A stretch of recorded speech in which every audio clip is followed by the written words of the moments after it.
লাম তাজহারিল ফাহিশাতু ফি কওমিন, কোন সম্প্রদায়ের মাঝে যখন অশ্লীলতা ছড়ায় পড়বে, বেহায়াপনা অশ্লীলতা যখন কোন সম্প্রদায়ের মাঝে ছড়িয়ে পড়বে, হাত্তা ইউলিনু বিহা, অশ্লীলতার বেহায়াপনা ছড়িয়ে যাওয়ার পর এই অশ্লীলতা আবার ঘোষণা করবে। খুব ভালো করে এই জায়গাটা শোনেন, অশ্লীলতা ছড়িয়ে পড়ার পর এটা আবার ঘোষণা করবে। ঘোষণা কি করবে?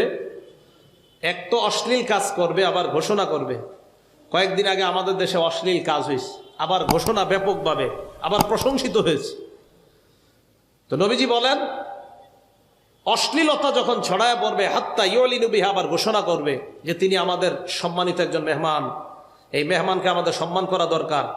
হ্যাঁ, অশ্লীল কাজ যে করে তাকে মেহমান বলা এবং তাকে সম্মান করার কথা বলা। তো নবীজি বলেন শুধু তাই না, এই অশ্লীলতাকে সাপোর্ট করে এটা আবার ছড়িবে, আবার ঘোষণা করবে, এটা কোনো ব্যাপার না।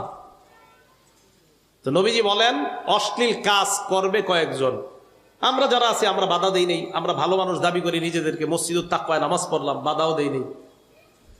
তো নবীজি বলেন ইল্লা ফাশা ফীহিমুত তাউন, ওই সম্প্রদায়ের মাঝে আল্লাহ পাক রব্বুল আলামিন প্লেগ রোগের মতো মহামারী রোগ আল্লাহ দিয়ে দিবেন।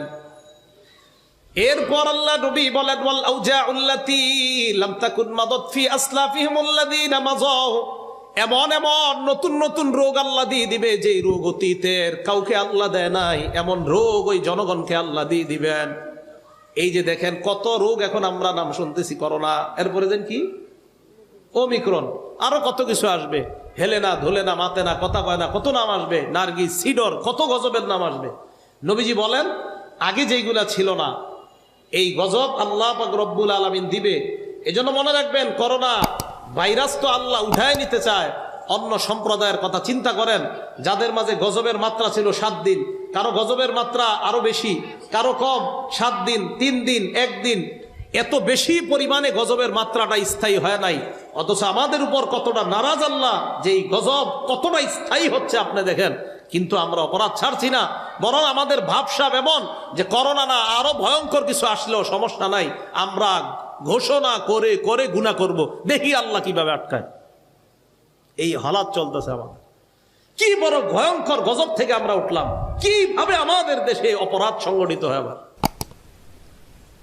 তো নবীজি সাল্লাল্লাহু আলাইহি সাল্লাম বললেন যে এমন অপরাধ হবে যেই অপরাধের কারণে এলাকার মধ্যে এমন গজব আসবে,